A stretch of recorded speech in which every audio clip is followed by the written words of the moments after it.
Ah, hey Aseem, how are you? I'm good, Hafiza. How are you? Good. Thank you everybody for being so prompt. It's 6:01 and we've got 61 people logged in already. So, Wh- That's great for a Monday. yeah, so how is your day going so far? It's going pretty well. Today is office day, so I don't know about you. I always find office actually to be a little bit more stressful than the procedure days. So Get a standing desk. That has helped me. totally agree. Sitting Totally down, agree. so get a standing desk. So thank you everybody for joining us. We've got 64 people already, and this is Heart Month, and finally, you and I, Aseem, might be the only two electrophysiologists on Instagram. I think so. So that's a call to action out there for all our colleagues. Please join us. Yes, yes. Guru, who is a EP fellow at the Mayo Clinic, Mhm. uh, has an account and posts sometimes. So today's topic is atrial fibrillation. And for those of you who don't know, I'll have Dr. Desai introduce himself. Hello, everyone. Thanks for joining us today. My name is Aseem Desai, and like Dr. Khan, I am a cardiac electrophysiologist or heart rhythm specialist. I practice in Orange County, California, in Southern California, and I did my training at Stanford up north, and I've been in practice here for about 20 years now. Originally from Chicago, and my passions include dealing with atrial fibrillation, both the diagnostic side and the therapeutic side, as well as the brain heart connection and mindfulness and how it plays a role in heart disease. So, Asim, as we're such a sub procedure oriented specialty, Mm-hmm. and we can be viewed as being, just proceduralist, but you and I are holistic. What Mm-hmm. does it mean to you to treat arrhythmias like AFib holistically? Yeah, that's a great question, Haviza. And I wasn't always this way. I mean, I would admit that when I came out of my training, it was all about doing as many Do. cases as you could to get good at it. And so you were sort of in that mindset that, implanting pacemakers or doing ablations and things like that. And it was actually through failure, through treatment failure, that I started to realize there was a bigger picture here, that why this patient who had such a great outcome acutely at the time of ablation, why their AFib kept coming back. And then I started seeing these, just like everything else in medicine, right? You start sort of seeing these different examples. Someone lost 10, 15 pounds, and suddenly the AFib got much, much better. Or someone stopped drinking, and you started to see this association between these lifestyle changes and improvement in AFib. And the opposite is true too with COVID. We've seen dramatic increase in alcohol consumption, understandably so.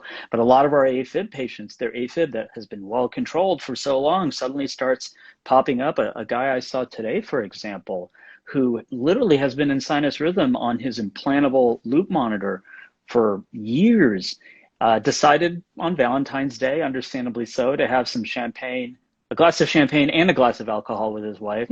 And it's interesting for those of you listening, we have these implantable monitors so you can catch every little rhythm issue. And this morning on his automatic download at 5 in the morning, we saw normal beats with extra beats called premature atrial contractions. And those are often the triggers for AFib, the matches that cause the fire, so to speak.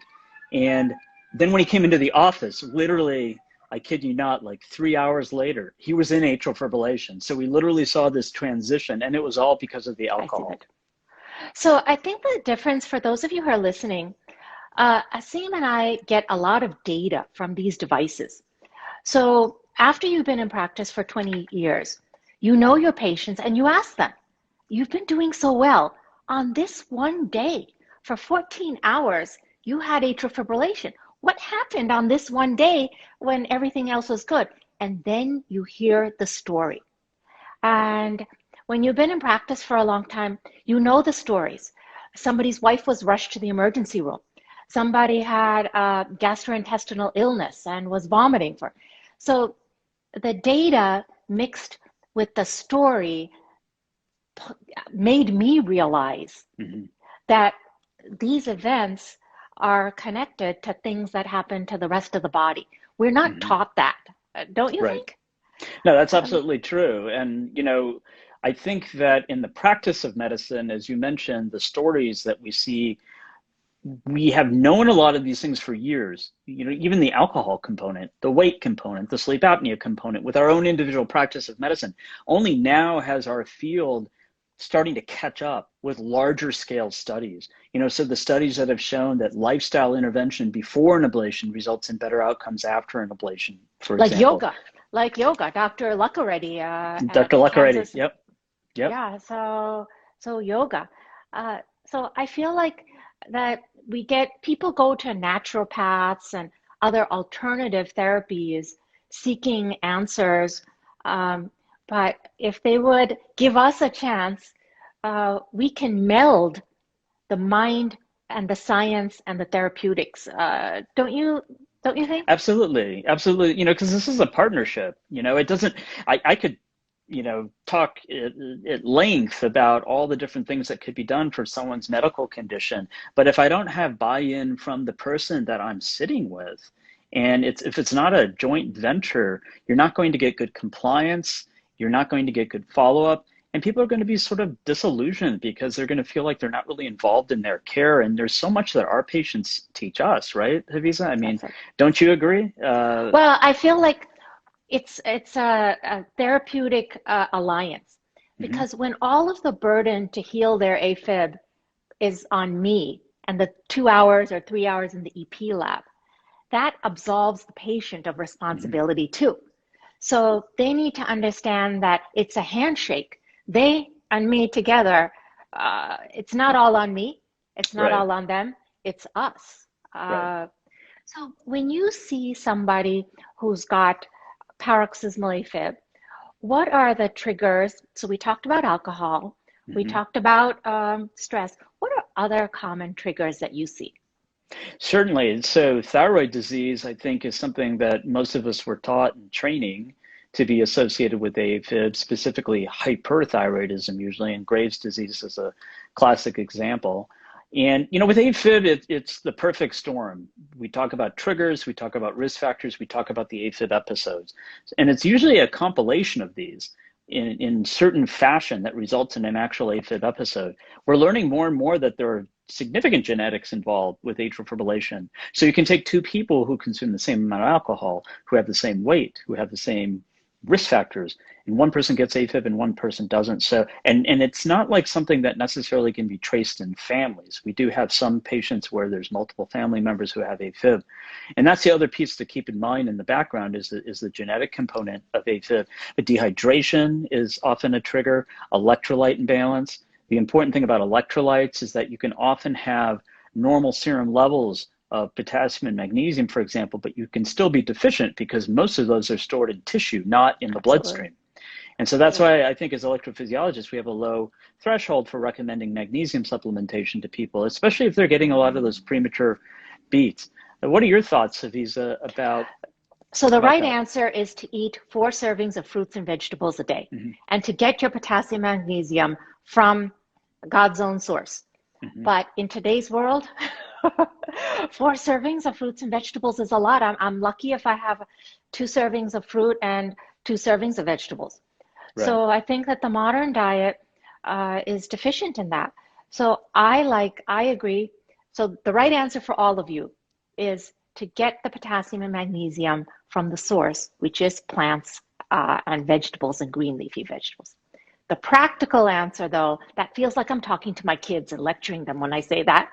The practical answer, though, is we may not get that. And I agree. I think that magnesium is simple and easy.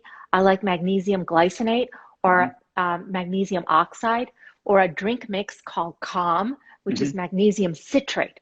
And you mix it in with water and if you heat the water up and you sip it like tea, there's something calming about it and it helps PVCs, premature beats as well, which I get. I call them thumpers. Now, potassium, I don't recommend that as a supplement because it can be acidic and it's a big old horse pill. So I recommend coconut water. I'm from Southern India and coconut water is nature's Gatorade. So what do you recommend for potassium? Yeah, I think those are all great points. And, as far as foods high in potassium, certainly bananas, orange juice, it tends to have a lot of sugar in it, but those are, and almonds and other certain types of nuts can be high in these electrolytes as well. I think, with magnesium, I just came across a supplement called Quad Magnesium. So it Mm, actually has magnesium glycinate, taurate, malate, and orotate. And those four are wow. actually associated with good cardioprotective and arrhythmia benefit. And what I like about it is that you're not just dealing with one magnesium, then you're dealing with all four. And it's made by a company called Vitamunk. So I've been trying that Mm, out with some of my patients. Calm is a great supplement. You can actually give it to kids too. So it's yep. perfectly safe to give to kids. And what people don't realize about magnesium is the multi-system benefit it has for brain health, for muscle health. We think about it for skeletal muscle recovery when you're working out, and most importantly is for sleep health as far as the magnesium supplementation goes. And so, we talked about electrolyte balance, we talked about dehydration, stress. And what are your thoughts about stress, Hafiza, Oh, and cardiac arrhythmias? I see it all the time. There's acute stress. Somebody's, wife got admitted to the hospital and he had to call 911. I've seen that trigger both ventricular arrhythmias and an ICD shock, appropriate as well as AFib. And then there's a chronic high level stress. Mm-hmm. And what I tell my patients is think of a well, and the well fills up with water due to all the things that we do, high sodium diets, lack of sleep, maybe too much alcohol, maybe not enough mindfulness. And then the stress is like the water's to the brim of the well. Then all it takes is one raindrop to make the well overflow. Mm-hmm. So all of that life stuff. So even something minor stress-wise, it may not be viewed by the person as very stressful, but then boom, because the water level is to the edge of the well, that one little drop Mm-hmm. created the well to overflow. So, so that's the way I think of these things. They stack, stack, stack, stack, Mm-hmm. stack until your heart and your body are at the brim. Mm-hmm. And the Yeah, last thing is something tiny. And people are like, well, that's just so tiny. How did that create right, it? But that's right. because it was the straw that broke the camel's back. Yeah, I think that's an excellent point and worth restating that it's not that there's usually any one event or one thing that is a trigger for these arrhythmias like AFib. This is a disease. It's a progressive disease. It's a systemic disease, and the body's interconnected. So all of these factors contribute to the development of AFib. We know that people can have even a few minutes of silent AFib episodes that occur over time, and that creates a muscle memory to create more AFib. And as you mentioned, like all the different triggers and risk factors add up, and they're subtle and they're silent. High blood pressure, diabetes, these are all sort of silent killers, so to speak. And they're causing that damage on a daily basis that then lead to atrial fib. With the alcohol component, we talked about alcohol as a trigger for AFib in terms of causing dehydration, causing electrolyte imbalance. I know that you have some great posts that you put up. Okay. Thank you for that. With regards to its acute electrophysiologic effects on the atrial refractory period, or that the aspect, the atrial refractory period, effective refractory period, is essentially a fancy way of saying the top chambers of your heart, the atria, have an active phase of contraction and have a relaxation phase. And this effective refractory period is sort of the sweet spot that if you have extra heartbeats, these premature beats enter into that sweet spot, it can be a trigger for arrhythmias. And so one of the posts that Hafiza had put up, Greg Marcus actually was one of the authors on that paper looking at intravenous alcohol and the acute effects it has on the electrical system of the heart. And it showed that you have changes in this refractory period, shortening of it, which can Acutely, facilitate right away. acutely right away. Mm. And I think that's what most of us didn't really appreciate. We didn't appreciate that alcohol has this direct, specific effect on the heart that is somewhat independent of these other components of dehydration and electrolyte imbalance and everything else. And that let's not forget the fact that alcohol can worsen weight gain, alcohol can worsen high blood pressure, alcohol and the sugar content can worsen diabetes. And And those sleep are also, apnea. and sleep apnea. That's true. So if you have sleep apnea, alcohol can certainly aggravate an episode. And you'll often hear a spouse describe that the patient drank a lot of alcohol that night and was snoring all night long. And so absolutely, it's a big component. So it's 10 grams of alcohol is one serving. So in my post today, what they looked at is people who have even a moderate amount of alcohol over the course of the next 10 to 15 years, there's a 16% chance that they're going to have AFib compared to someone who never had alcohol. So there's the alcohol, because alcohol sedates our brain. People think that it's relaxing for the heart, but it's the exact opposite. It Mm-hmm. sedates this, but it revs up this. Mm-hmm. So if you look at my post today, right away, the minute you start drinking alcohol, the heart rate goes up Mm-hmm. because it's a toxin and the liver has to start metabolizing it. Mm-hmm. So 48 to 72 hours later, the heart rate starts going down. So just because this is sedated, this is actually jacked up. And people don't realize the opposite effect on this and this, don't you think? Yeah, I think that's an excellent way of thinking about it, and really illustrates this also this connection between the brain and the heart, how they're very Absolutely. similar in some ways, and there's this sort of feedback loop that occurs between the two organs using what's called the autonomic nervous system. So there's the sympathetic, the fight or flight response, and that's what is responsible for that increased heart rate that you had mentioned with the alcohol, the acute use. And then there's the parasympathetic, or the rest and relax or rest and digest response, which is that later component that you're describing sort of after the hangover, for the next few days, you have that kind of bringing down in the heart rate. And what And we the do, heart is actually stunned. The and the heart is squeezing stunned of the heart, for the next the few left, days, it's right? for 72 hours, the left atrium is actually stunned. That was incredible to me. Right. And so then that really kind of raises a question in terms of stroke risk. I mean, is there a stroke risk after drinking a lot of alcohol? It's kind of an interesting question because we always think of alcohol as having some sort of blood thinner effects in some cases. But, with regards to that brain heart connection, I think in the autonomic nervous system, it's important to mention that we are learning that this is an important part of cardiac arrhythmias. So Absolutely. we've learned that it's a big part of creating issues with ventricular arrhythmias. For example, you'll hear about people who drop dead at the funeral of a loved one because of that acute stress and that effect that the mind and the brain can have on the heart's electrical system and vice versa. We hear about athletes with low resting heart rates due to an overactive vagus nerve getting atrial fibrillation. Again, there's a component of the autonomic nervous system. You mentioned the GI illness as a trigger for an AFib episode. You're activating the vagus nerve. You can have acid reflux, really bad acid reflux, activate the vagus nerve. I saw a woman today in her 70s. She came as a new consult, and she said her AFib was really well controlled for many, many years. And then she lost her husband. And then the episodes started picking up again.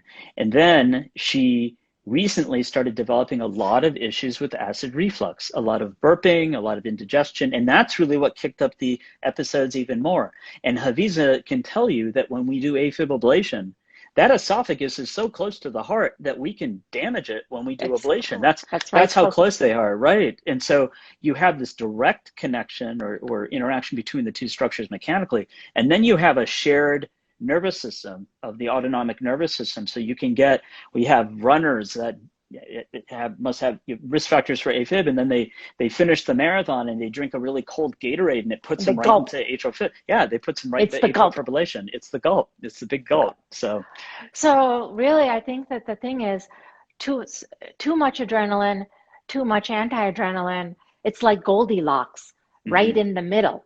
right. There in everything there is a balance. And I would tell people that if you have a balloon and you squeeze, squeeze, squeeze, and boom, the balloon pops, you don't blame the balloon and say, I got a defective balloon. The answer is, why did I squeeze so hard? Right. So the heart is that way. We squeeze, squeeze, squeeze, and then there's a pop and we feel something and like, oh, what's wrong with my heart? What's wrong with my heart? Right. What's wrong with my heart? There's nothing wrong sometimes there is. So Right. for people who feel palpitations at night, thumpers, Yeah. flip-flops, how would you say what are their self-monitoring options? Yeah, I think it's a great point that we have so many wearable devices nowadays. We have the Apple Watch, we have Cardio Mobile, and a variety of other companies coming out with things, and these are ways of recording your heart rate. So it's important to distinguish heart rate, which is that number of beats per minute, versus heart rhythm, which is the regularity of it, the pattern of it, the cadence of it. And so when you think about sort of music and you think about atrial fib, it's this chaotic rock song that's just all over the Yeah. map. And then you Okay. think about the thumpers, as you mentioned, the premature ventricular beats or atrial beats. And that's more like this rhythm of a 1-2, 1-2, where you have these early beats, and then you have a pause afterwards. And after that pause, that first beat after the pause, the heart has had a longer time to fill up with blood. So you have what we call increased stroke volume. So that tends to be the stronger beat. So what people are really feeling in that thump is that following beat after the pause.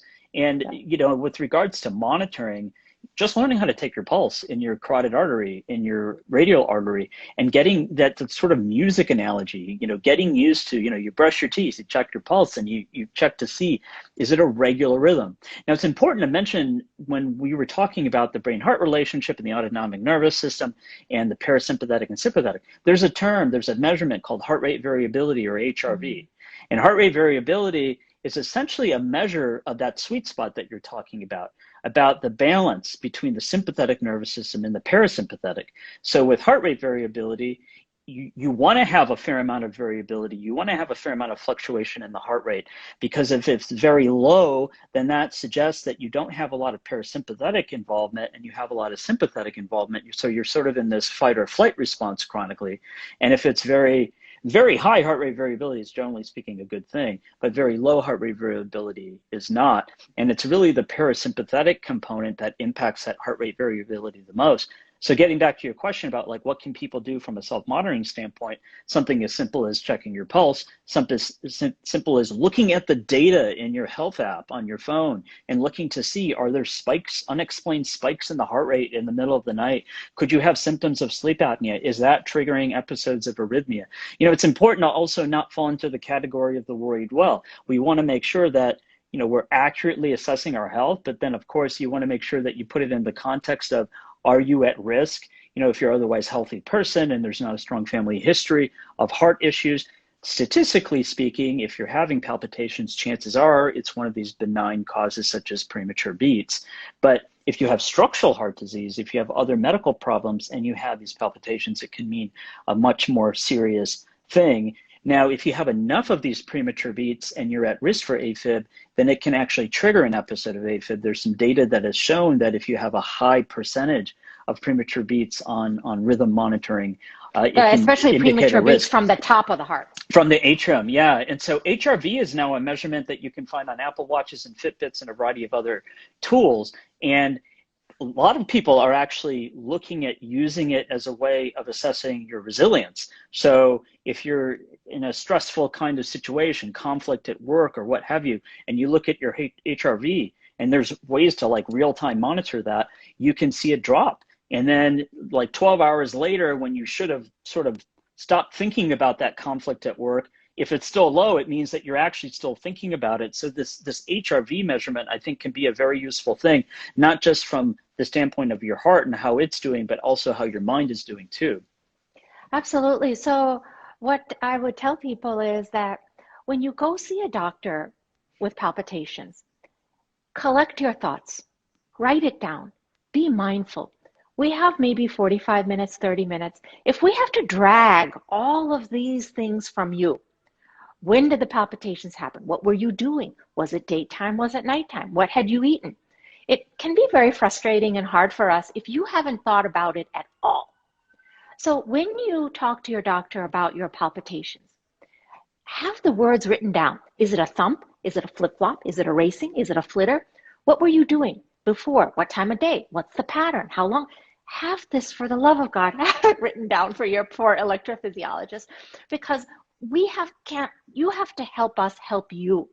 Otherwise, what can happen is that the time runs out and So you have to be thoughtful and be of our time and be as mindful as you can about your triggers and what was happening, and write it down the way people do for migraine diaries. When people just come and say, oh, I have palpitations, and then sit there, that's hard for me because I have to drag these details out of them. And I think that's a great point. I time out in terms of, I can't stand there for an hour and a half to drag all these details out.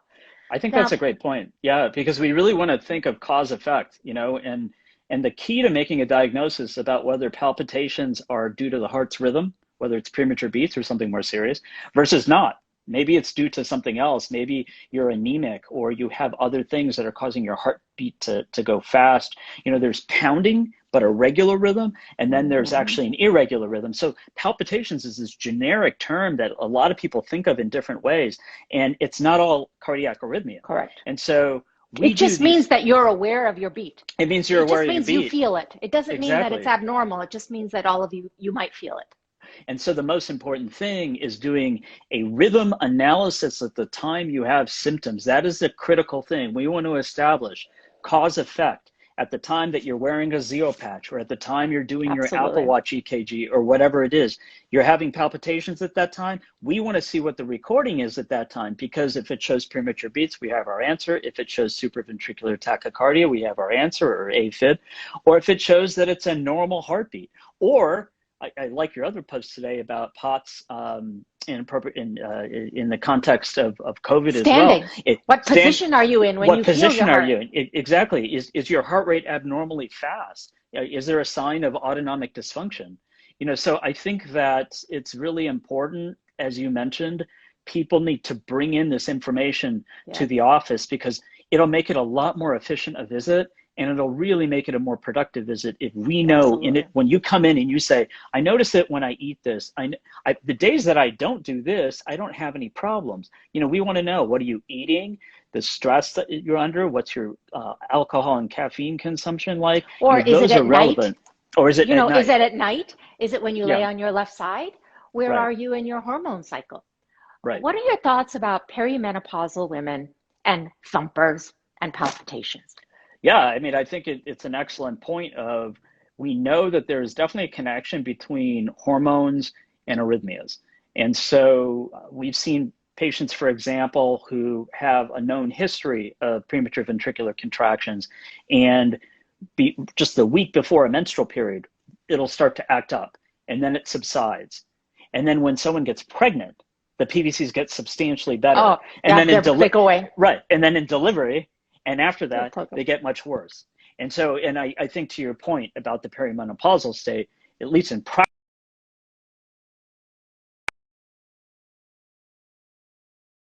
and describing the palpitations, it's the thing I often forget. It's the thing I often forget about asking about, is kind of where you at in the hormonal cycle, because that can definitely be involved as a trigger.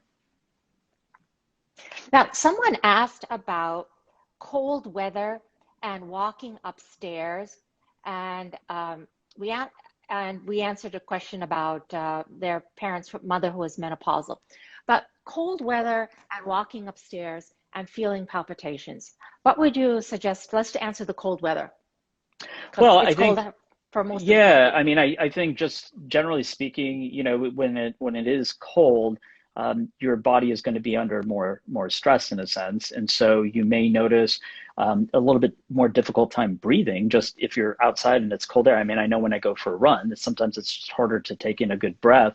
And so your body's going to respond by increasing the heart rate, for example. So again, it gets back to, palpitations. Is it a rhythm or rate related thing? Because if it's just your heart, and that's where it can be helpful to have a monitor, for example. If you notice that you're getting palpitations, you're going up the stairs, and it's a very consistent thing in cold weather, it's unlikely a cardiac arrhythmia. Cardiac arrhythmias are these random short circuits that occur. They don't occur on a daily predictable basis. So if you're noticing a certain activity, cold weather, going upstairs, you notice your heartbeat, it's unlikely an electrical issue of the heart. It's more reflective of something else that's going on that's driving it. Yeah, so it's normal for your heart rate to go up when you walk upstairs. Our heart rate's not flat. If you're out of shape and you walk up steps, of course your heart has to work harder because it's pumping more blood. So not every time, just because you feel your heart, don't think you're dying. Right.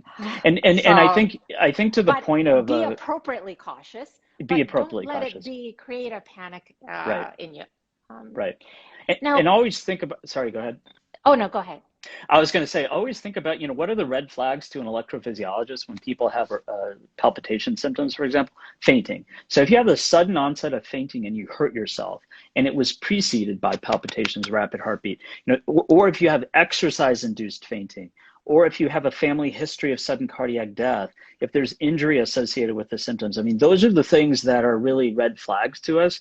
If you have kind of a regular activity that brings on palpitation symptoms, it's likely not a cardiac arrhythmia. It's likely something related to something driving your heartbeat up, as you mentioned.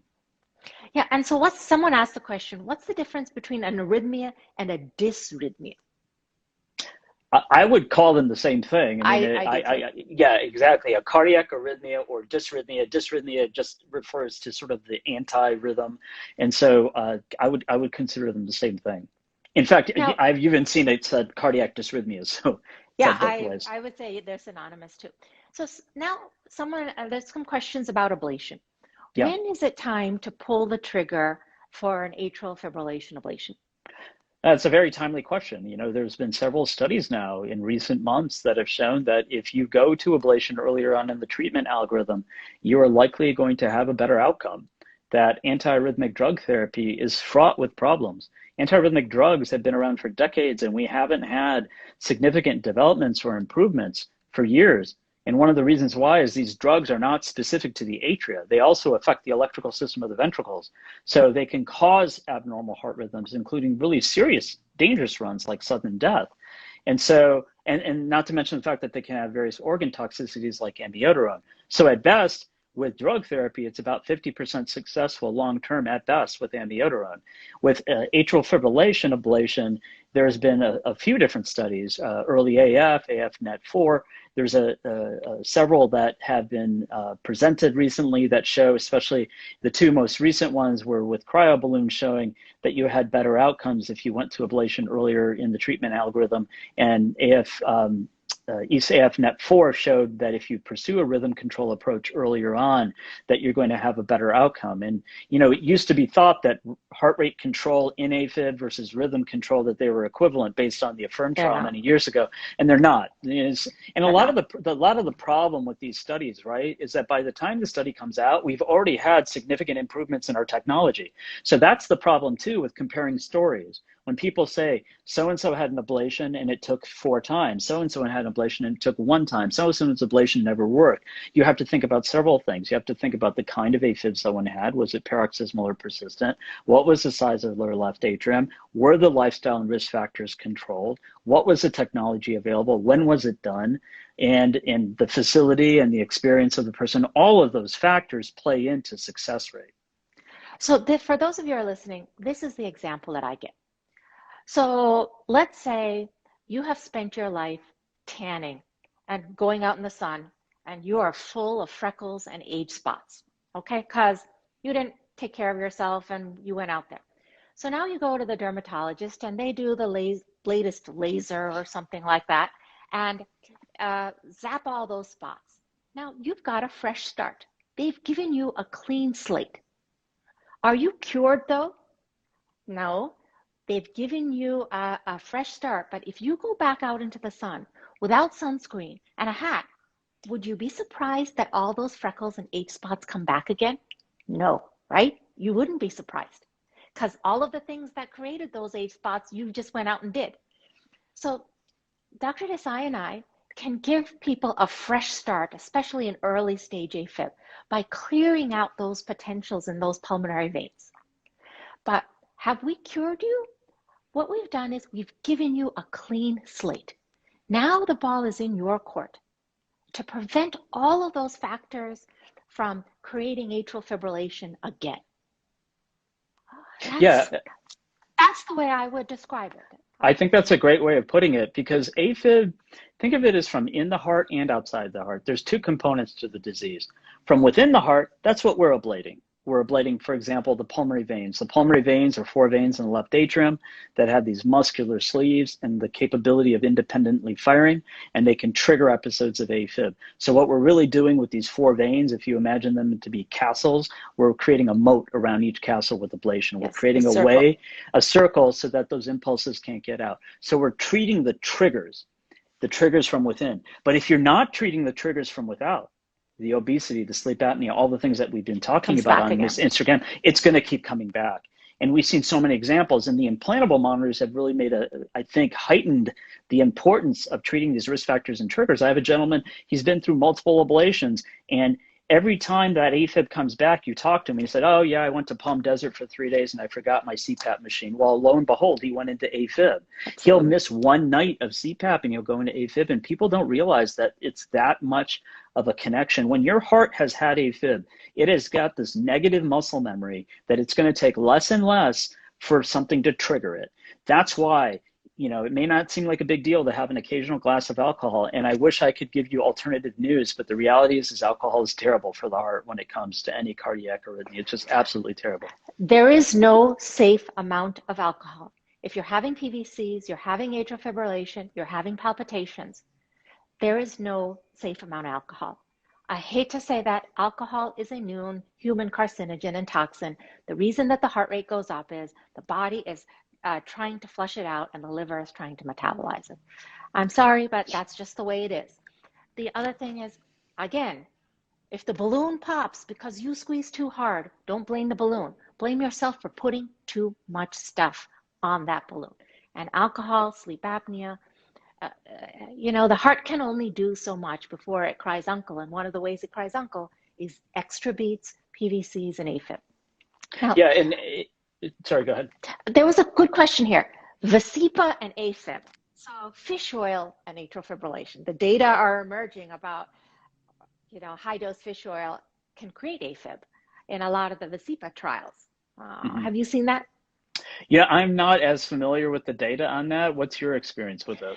So for Vasipa, which is 2 grams twice a day, there's pretty clear that there's an increased incidence of AFib of 2 to 3%.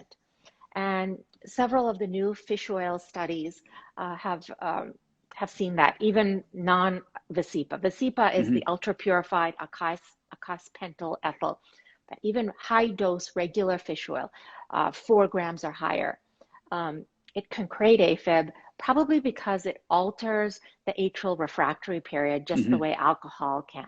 Right, so right. Everything in moderation, my friends, is the answer. Right. Now, I was going to say, the questions. Oh yeah, just to circle back on the ablation question in terms of when someone should consider an ablation. So generally speaking, it's if someone has symptomatic AFib. It used to be at least one antiarrhythmic drug.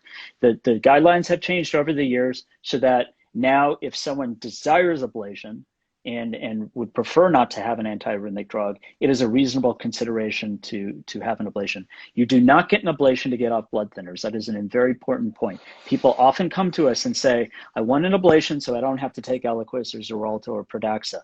Well, the problem is that the risk of stroke related to AFib is related to what's called the CHADS-VAS scoring system. And if you have certain types and numbers of risks associated with stroke, even with a successful ablation, we can never guarantee there's not going to be 10 minutes of AFib or 2 hours of AFib in 3 years, and it could be silent. And so the point being is that person is still at risk. So if you're at risk before the ablation, if you have a high risk factor score, chances are you're going to need to be on some type of treatment, whether it's a blood thinner or whether it's a mechanical intervention such as Watchman or some type of left atrial appendage occlusion system. So I just wanted to circle back on that question that was asked earlier, but go ahead. Now, one of the questions is there a particular number that you give people in terms of success rate for paroxysmal atrial fibrillation ablation and persistent? Is there a range that you throw out? Yeah, and it's in the challenge. I feel bad for people who are doing their research on this because, as electrophysiologists, just so you guys know, I mean, there's not full agreement either in our community.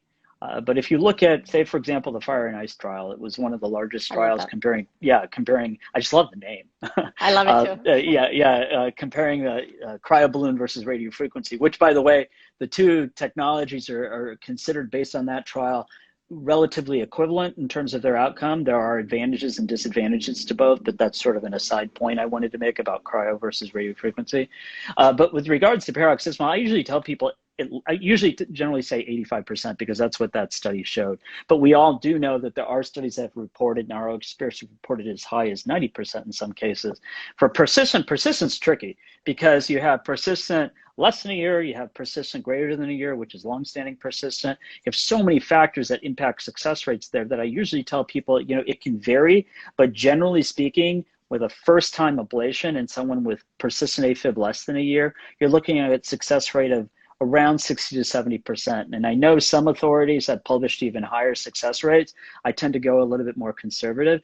But then at the same time, I think we don't know the answer to is, well, what really defines success? In some people, it's a complete elimination of episodes. In some people, it's reducing the AFib episodes significantly. That's considered a success because their quality of life is better. And with these implantable monitors, they detect every little thing. So is 10 seconds of AFib once a year considered a treatment failure? Probably not from a sort of symptom standpoint or a clinical standpoint. And so for persistent AFib, on average, I sort of say 60 to 70%. Important to know the success rates go up if someone comes back in for a redo procedure. Why? Because already much of the abnormal tissue has been ablated. So when you go back in, when someone has a recurrence, it's one of, I think, three main reasons. Number one is there is reconnection of the pulmonary vein tissue. The tissue that we ablated grew back. It's amazingly resilient, thick tissue. So that's one cause. That's becoming less and less because our technologies are getting better to eliminate that phenomenon, but that is one of the primary reasons. Second, extra pulmonary vein sites. So there's a place outside the pulmonary veins that's a contributor to the AFib. And there are other structures we know of, the superior vena cava on the right side of the heart, the coronary sinus, the left atrial appendage, the vein of Marshall, the posterior wall. These are other sites. And then the other thing we forget is there are other arrhythmias that can be triggers for AFib: atrial flutter, supraventricular tachycardia, atrial tachycardia. And the problem is with a lot of AFib ablation in the past, I think, many of us, you just would go in and do the pulmonary vein ablation and you call it a day. And the reality is that this is an interconnected disease. If you don't look for SVT, if you don't look for these other factors, you're not going to find them. And so, but then the other component is that if you eliminate the pulmonary veins and someone has a recurrence, oftentimes it is one of these secondary sites that they're hard to map. They're difficult to tease out. We still don't have a great way of finding them, but that's another cause. And then the third cause for recurrence is that the risk factors and the triggers are not being treated adequately, as what you and I have been saying this whole conversation. So, well, I would, we're reaching almost 45 minutes. So I want all of you to know that our specialty exists, cardiac electrophysiology. We're obscure because we're hidden behind 2 or 3 other curtains. So your primary care doctor will likely send you to a general cardiologist who is going to look at the valves, make sure that the plumbing is okay, and they're perfectly great at starting and initiating treatment and preventing a stroke. But if you're still having atrial fibrillation or symptoms, behind the curtain lays us, cardiac electrophysiology.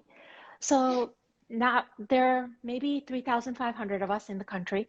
So not all groups have an EP doctor, not all, definitely small towns tend to not have it. But know that within cardiology, there is a specialty specifically for this, the electrical part of the heart. So general cardiology can funnel into the plumbing, interventional, can funnel to cardiac surgery if you need it. But there's another little channel in there towards an EP, which is what we are. And how many do you think there are of us? I think your estimate is I think that's a pretty accurate estimate. And as you mentioned, I mean, just a couple of call to action points. Dr. Khan, she'll have all this on a YouTube, right? On my IGTV. IGTV, because people have been asking, can you watch it again? And then we'll probably end up putting it on a YouTube link, and we can put that out on social media. And then the last thing is go to upbeat.org. Upbeat.org. That's by the Heart Rhythm Society. It is a new website they put together for patients and families, and it'll allow you to track down an electrophysiologist anywhere near you.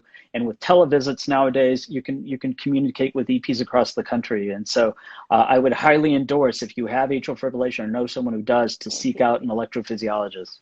And Dr. Desai has written a book that is patient-centered, and I love it. Has beautiful diagrams and an action plan What's the name of your book?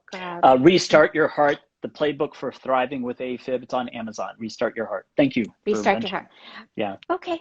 Well, thank you so much for joining us. We have to do this again for PVCs. I agree. Everyone live in rhythm. Take care. Thank All you, right, everyone, bye-bye. for joining us. Thank you. Thank you, guys. Have Bye-bye. a good night. You too.